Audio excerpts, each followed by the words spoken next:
एक तरफ हम गैर मुल्कियों को बुला बुला के यहाँ पे कॉन्फ्रेंस कर रहे हैं, दूसरी तरफ हमारे मुल्क से लोग जो हैं वो मुल्क छोड़ छोड़ कर जा रहे हैं।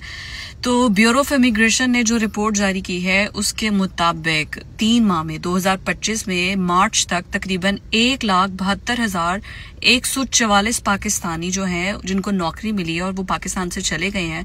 जिनमें सबसे ज्यादा 99,139 पाकिस्तानी हैं जो कि मजदूरी करते हैं। मजदूरी के तौर पर वो बैरून मुल्क गए हैं।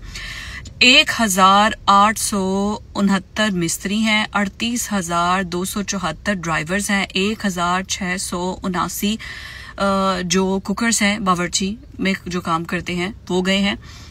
बैरून मुल्क। उसके अलावा 3 माह में ओनली इन 3 मंथ्स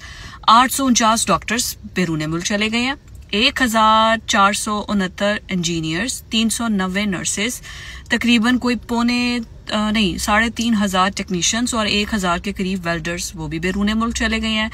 इसके अलावा इलेक्ट्रीशियन 2,000, टीचर्स कोई 500 के करीब वो भी चले गए हैं। सबसे ज्यादा लोग जो गए हैं वो 21,000 तकरीबन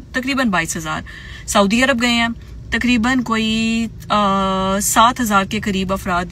दुबई गए हैं, 8,000 के करीब अफराद ओमान गए हैं, 13,000 के करीब कतर गए हैं, बहरीन गए हैं, मलेशिया गए हैं, चीन गए हैं, आजरबाईजान गए हैं, जर्मनी गए हैं, यूनान गए हैं, जापान गए